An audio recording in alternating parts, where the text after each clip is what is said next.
Kogi State Governor Yahaya Bello has been commended for involving youths, persons living with disability, and women in his administration. The Senior Special Assistant to the Governor on Communications, who doubles as the Vice President, West Africa Pan-African Union, Oladele John Nihi, gave the commendation during the 2023 edition of his Annual Symposium with the theme Political Intrigue, Prospect for Consolidating Leadership in Nigeria. The Colourful event, which took place at the hall of the Idrinana Hotel, Lokoja, was also to mark his birthday. He urged the people of the state to come out in their numbers to vote for the candidate of the All Progressive Congress, APC, Ahmed Usman Ododo, to enable him consolidate on the present administration's achievements. Our reporter, Faith Abdulgafar, has more. It was the 4th edition of Oladele John Nihi's symposium to also mark his birthday. Oladele, one of the aides to the Kogi State Governor and the present Vice President of West African Pan-African Youth Union, BYU, has over the years used the occasion to discuss and enlighten the people on impactful leadership and nation building. This year, the theme was the political intrigue, prospects for consolidating leadership in Nigeria. Dignitaries, youths, politicians, and non-politicians were present to grace the occasion, as usual in Lokoja, the state capital.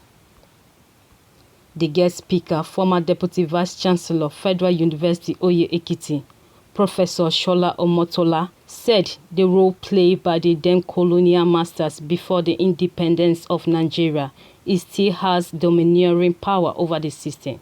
People have argued that from the metropole, and when I speak about the metropole now, I'm talking about Great Britain, they colonized Nigeria, and that was where the idea of modern state, as we have it now in the Nigerian context, originated.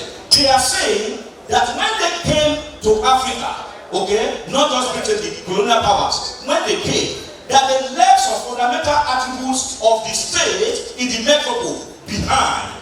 Because if they had imported those attributes of the state in Europe to Africa, it would have undermined their original intention of exploitation. So, because the original motivation of colonialism was about exploitation, they have to leave those things behind. And that was why scholars like Lord Ake, okay, spoke about the bifurcation of the states in Africa, including Nigeria, into two. What they call the civic public and the primordial public. And when you look at the civic public, that is what we refer to as government today. That the idea of people wanting to go to the civic public, to go and steal, to go and loot, and take it back to what they call the primordial public, our various ethnic groups, our various tribes, where we came from, origin was a creation of colonialism. He appraised Nihi to be well-nurtured, noting that he can be a better leader if given the opportunity in the nearest future. The celebrant of today, John Nihi from Correct, I think he has shown to all of us that he's supposed to have young people who can occupy positions of leadership and perform credibly well. When you look at his resume, you realize that he has gone through training. He has submitted himself to training at different levels of governance to the extent that now he's operating at the continental level. So I think if tomorrow such a person finds himself in a position of leadership in this country, I think we should be confident that given the experiences, the skills he has acquired in the various positions and trainings he has attained over the years, he should be able to deliver on the mandate of that office. Other political analysts who commended Nihi's initiative said that democracy can be improved upon in Nigeria. There is also the judicial, legislative, and executive intrigue, beginning from independence till date.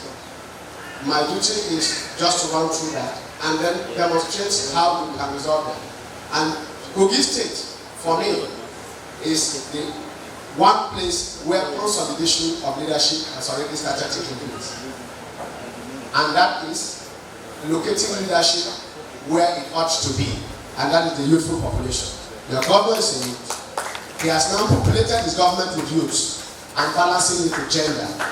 The Deputy Governor of Kogi State, Edward Onoja, represented by Atomode Benjamin, and the Rector of Kogi State Polytechnic, Lokoja, Usman Ogbo, described Oladele Nihi as a youth leader with outstanding records. Very impactful, very transformative, very is knowledge refreshing. It's something that we must by all means support to ensure that it does not stop. Such a gathering of young people to teach us about politics, to teach us about the intricacies of politics, to teach us about leadership. I must encourage the hosts, Honorable Dele Nihi, to say that please ensure that this event do not stop, because our lives are far, far better. To me, if he has been able to keep his friends over the years like that, without any rancor, it shows that he's a selfless young man.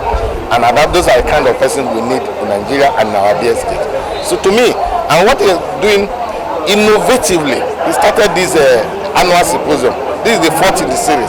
And I'm sure he has always been bringing topical issues. And he brings distinguished personalities who talked on topical national, burning national issues. And to me, this is the way to go. They celebrated the choice of the topic and said it was impactful. The celebrant Nihi Oladele thanks the State Governor Yahaya Bello for creating the conducive atmosphere that gave the youth to strike politically. He encouraged Kogi youth to get involved in politics to impact the world positively.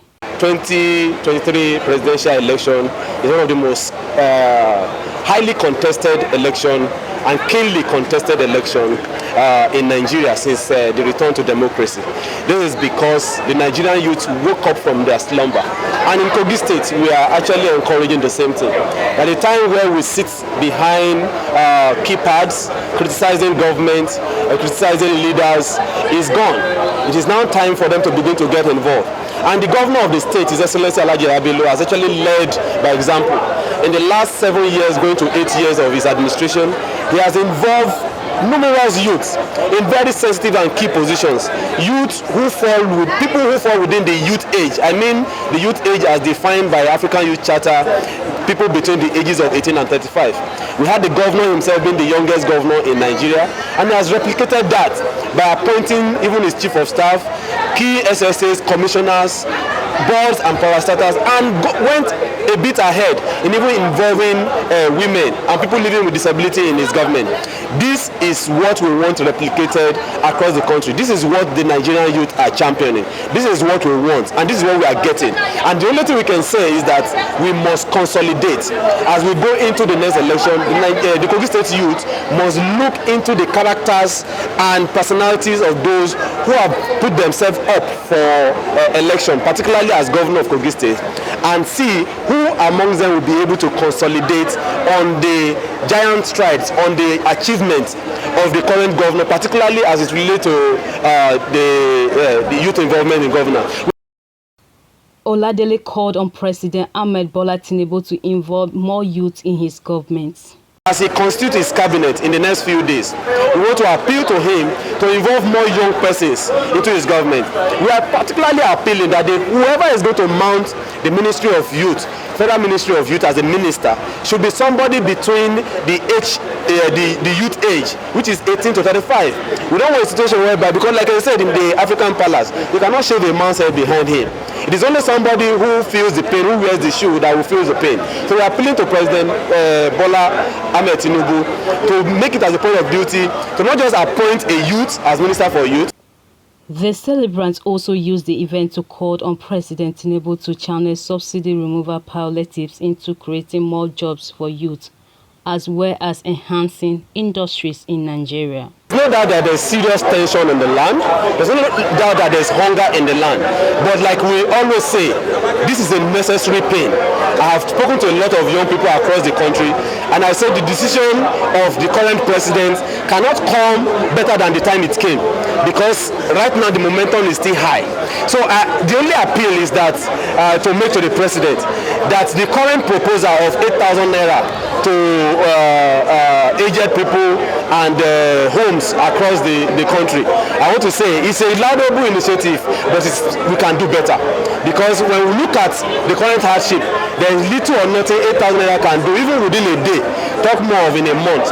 So I want to appeal that we the Nigerians have accepted that this is a necessary pain. This money, instead of being distributed and at the end of the day there's no meaningful impact, we will be appealing that this money should be judiciously used for infrastructural development, for creating of jobs, for revitalization of our industries that can give a lasting impact. He passionately condemned thuggery and urged youth to shun ethnic and religious sentiments as the people look forward to electing the next Kogi State Governor in November 2023. The highlight of the event was the cutting of the cake and presentation of awards to those who have added values to him and the society at large. It was also a moment where gifts were presented to the celebrants.